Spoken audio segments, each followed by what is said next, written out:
Melanjutkan cerita kemarin, di mana sebelumnya sang dokter gila mengikuti pergerakan yang dilakukan Tatsumi, sebab ia sudah menaruh curiga kepada pemuda itu sejak pertemuan awal.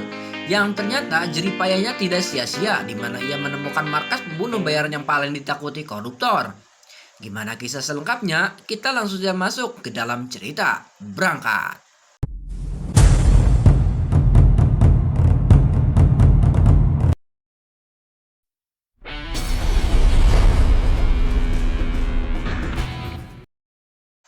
Tanpa sepengetahuan Leone, para bawahan sang dokter gila atau stylist telah mengetahui markas persembunyian mereka dan sudah menyebarkan semua para bawahannya ke penjuru tempat. Hingga ketika Leone tengah nagog, tiba-tiba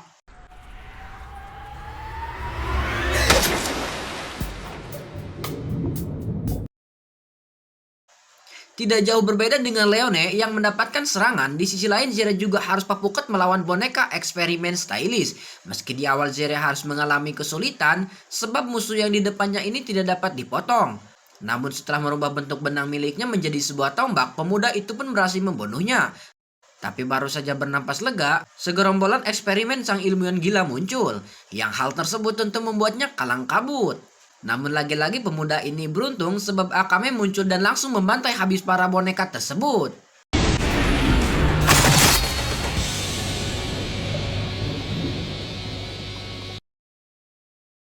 Seolah-olah enggan memberikan Zere bernapas, mereka harus kembali baku hantam dengan seorang bawahan stylish yang bernama Toby.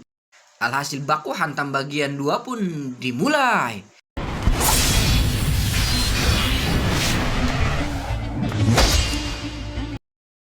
Toby juga adalah manusia biasa yang haus akan kekuatan, sehingga ia pun rela menjadi bahan percobaan sang ilmuwan gila. Pertarungan diawali dengan Toby yang melesatkan serangan, mengincar batang leher Akame. Namun dengan cepat dapat Akame tahan menggunakan senjata kerajaan miliknya. Setelah menahan serangan tersebut, wanita ini langsung menyimpulkan kalau pemuda di depannya adalah lawan yang tangguh. Zere yang baru nongol pun hendak membantu Akame, namun sayangnya langkah yang dimilikinya harus ditahan oleh bawahan stylish yang muncul secara mendadak. Sementara itu kita bergeser ke tempat Tatsumi yang berhadapan dengan Kaku. Mendapati lawannya menggunakan senjata pusaka milik Sele membuat Tatsumi seketika marah, sehingga ia pun langsung melesat maju dengan benda tipis di tangannya. Tapi pedang tersebut tidak dapat melukai Kaku dan malah hancur berkeping-keping. Ketika Tatsumi tengah kewalahan melawan Kako, Mai muncul dengan senjata pusaka kerajaan di tangannya. Gadis berkuncir itu masih belum menyadari kalau Kako membawa pusaka milik Sele, sehingga ia pun masih bisa bersikap pedas. Tapi ketika Kako berbalik, alangkah terkejutnya Mai menyaksikan senjata milik sang sahabat. Kako sendiri yang tidak mengetahui sepak terjang milik Mai membuat ia menyombongkan diri. Apalagi Kako menyadari tengah membawa senjata yang dapat memotong apapun dan tubuh tahan bacok. Tapi ternyata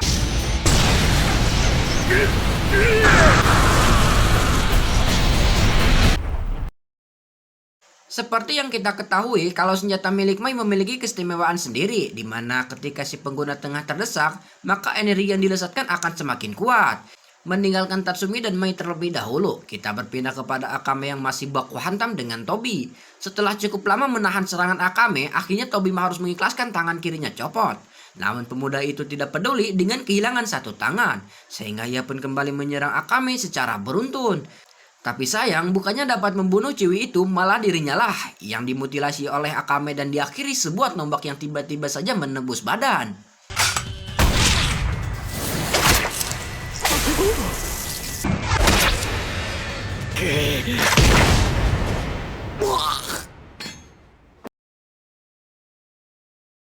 Kembali kepada Tatsumi dan Mai yang saat ini tengah dihebohkan oleh kemunculan sang komandan yang menggunakan sebuah peri terbang.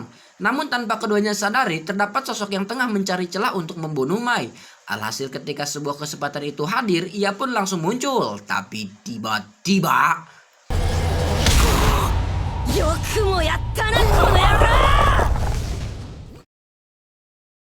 setelah sekian lama tidak diketahui nasibnya, akhirnya Teteh Leone muncul juga. Meski dengan muka marahnya karena telah ditikam diam-diam, sebagai pelampiasan kemarahannya, Leone pun langsung menggebuk sang penyebab sampai mati.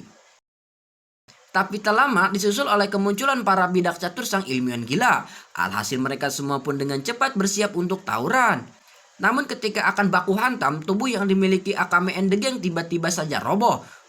Usut punya usut, ternyata itu semua disebabkan oleh senjata kimia sang ilmuwan gila yang saat ini tengah menonton pertunjukan eksperimennya. Tapi beruntung Tatsumi masih berdiri karena berkat sirah yang digunakannya membuat ia tidak terpengaruh. Sadar dengan teman-temannya tidak akan bisa baku hantam, pemuda itu pun mengeluarkan tekadnya untuk maju seorang diri. Tapi detik berikutnya, ia langsung dikejutkan oleh kedatangan senjata kekaisaran yang berbentuk manusia yang membantai habis bawahan stylish.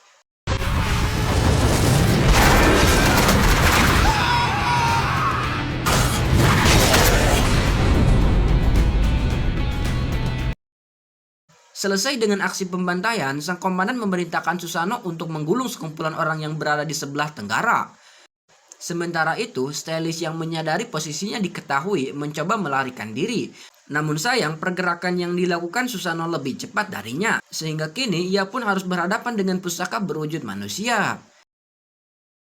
Sadar dengan situasi saat ini, membuat ilmuwan itu tanpa segan menyuntikkan sebuah cairan yang dapat merubah tubuhnya sebesar Titan. Merasa belum cukup dengan ukurannya saat ini, tanpa belas kasihan, Stylish pun memakan bawahannya untuk menjadikan mereka energi. Yang tanpa diduga, itu semua ternyata berhasil memperkuat tubuhnya. Bahkan serangan Susanoo tidak mampu membuatnya bergeming.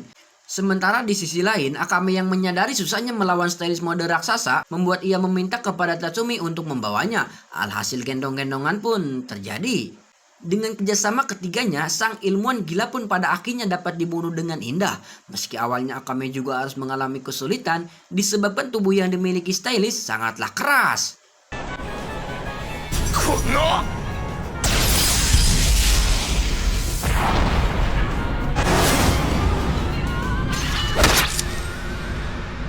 Homer. Tebasan kematian milik Akame mampu membunuh Stylish. Kutukan yang dihasilkan tebasan Akame telah mengakibatkan jantung yang dimiliki sang ilmuwan gila berhenti. Kematian yang dialami sang ilmuwan gila nyatanya telah sampai di telinga kelompok Zagreus, sehingga kini Seryo tengah menangisi Stylish. Sebab baginya, Stylish sendiri adalah seorang pahlawan yang telah menyelamatkan hidupnya. Wanita yang haus akan kekuatan itu pada akhirnya ditenangkan oleh Ayang Embeb Tatsumi. Kembali kepada kelompok Akame, disebabkan markas lama telah hancur dan diketahui keberadaannya, kini mereka semua pun menetap di markas yang baru Susanoo ciptakan. Untuk mengenal kawasan sekitar, Tatsumi dan Teteh Leone pun melakukan pembantaian kepada dinosaurus yang menempati wilayah itu, di mana Leone sempat dibuat terkejut menyaksikan Tatsumi memakai tombak yang menjadi pasangan jirah besi. Hari-hari berikutnya mereka lalui dengan pengenalan diri, canda tawa dan latihan yang penuh dengan keringat, sambil memikirkan langkah apa yang akan mereka ambil ke depannya. Singkat cerita, malam pun poek menampilkan sebuah rumah yang ditempati sepasang suami istri, yang dimana suaminya tengah berpamitan untuk berburu, tapi ketika berbalik, tiba-tiba...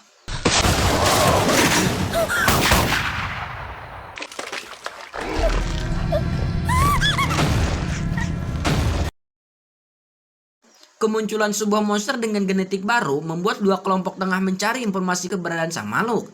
Keberadaan makhluk yang tengah meneror kota itu membuat Perdana Menteri tertarik untuk menelitinya. Sehingga ia pun meminta Estes menangkap satu untuknya. Alhasil ketika kelompok Zagreus tengah baku hantam dengan monster tersebut, sang jenderal pun menangkap sebagian untuk hadiah. Di tempat lain, kelompok Akame juga tengah membahas kemunculan monster tersebut. Sudah begitu banyak petarung yang menjadi korban mereka. Bahkan hewan ternak dan pertambangan sudah mereka serang. Selain dengan jumlahnya yang tidak terhitung, monster-monster tersebut juga memiliki ketahanan tubuh yang sangat kuat. Sehingga tidak heran kalau kekaisaran harus dibuat resah. Dan karena monster-monster tersebut tentu akan mengancam masyarakat, mereka semua pun mau tidak mau harus bekerja sama dengan kekaisaran memburu makhluk tersebut. Operasi mereka dimulai ketika malam hari sudah tiba, di mana Tatsumi dipasangkan dengan si pemuda mata keranjang. Supaya bisa menemukan makhluk itu, Tatsumi pun mengeceknya dari atas bukit. Sementara di sisi lain, namun gunung yang sama, Estes juga tengah melakukan pencarian sambil mengingat wajah manis milik Tatsumi. Hingga ketika melintas di atas sebuah bukit, ia menemukan aura keberadaan makhluk hidup yang ia curigai sebagai monster. Tapi ketika mendarat, alangkah gembiranya malah menemukan Ayang Embeb. Tapi sebelum pelukan harus baku hantam dulu.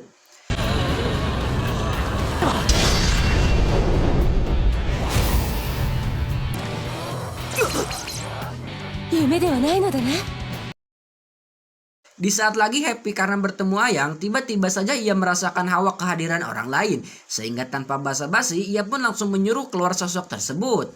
Nampaknya pemuda ini mengenal Estes dan sepak terjangnya dalam pertempuran. Tapi tanpa aba-aba, langsung saja mengaktifkan sebuah lingkaran yang mengirim mereka ke suatu tempat.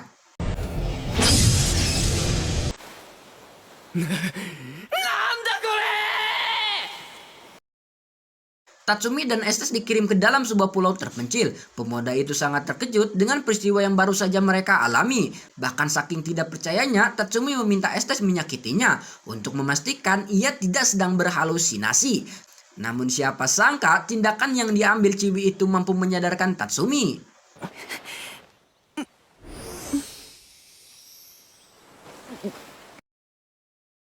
Untuk menyelidiki keberadaan mereka, Ciwi tersebut pun mengeluarkan kemampuannya supaya dapat melihat area sekitar dengan jelas. Tapi ketika tengah memantau, tiba-tiba saja sebuah Titan muncul dari dalam air. Dan hal tersebut tentu membuat pemuda itu masuk ke dalam gundah gulana, memikirkan bagaimana caranya membunuh makhluk tersebut. Namun alangkah terkejutnya Tatsumi ketika menyaksikan Jenderal nomor 1 Kekaisaran yang merangkap Ayang Embeb beraksi. Pemuda itu dibuat kagum dengan kemampuan sang kekasih. Hanya seorang diri mampu melawan sang Titan. Tapi karena sadar diri sebagai laki-laki tidak boleh kalah, Tatsumi pun ikut menyumbang tenaga. Namun pertempuran belum usai, di mana muncul satu Titan lagi yang langsung menjadi bahan mainan sang jenderal dengan mengeluarkan bongkahan es sebesar gaban. Makhluk tersebut pun mati seketika.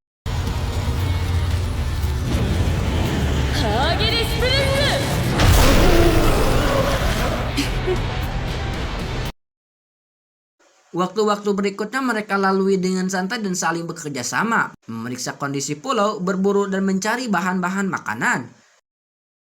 Terjebaknya mereka di pulau terpencil ini tentu membuat hubungan keduanya semakin dekat. Apalagi Estes yang menganggap kalau mereka ini bukan lagi terjebak, melainkan sedang berkencan. Sementara itu Shin berpindah kepada kekaisaran di mana orang yang tadi mengirim Tatsumi dan Estes berniat menyudahi permainannya karena ia beranggapan kalau keduanya sudah ditumbuk oleh makhluk peliharanya. Kembali kepada sepasang kekasih yang saat ini tengah berencana menangkap sebuah monster untuk mengantar mereka pulang. Namun ketika Estes berlari, gerbang portal yang mengirim mereka tiba-tiba saja muncul. Alhasil Tatsumi pun langsung berteriak. Kembalinya ke tanah kekaisaran, sepasang kekasih itu harus kembali berpisah sebab keadaan yang tidak memungkinkan untuk mereka bersatu. Walaupun keduanya meyakini akan kembali bertemu di tempat yang berbeda dan tentu mungkin saja di situasi yang lain pula.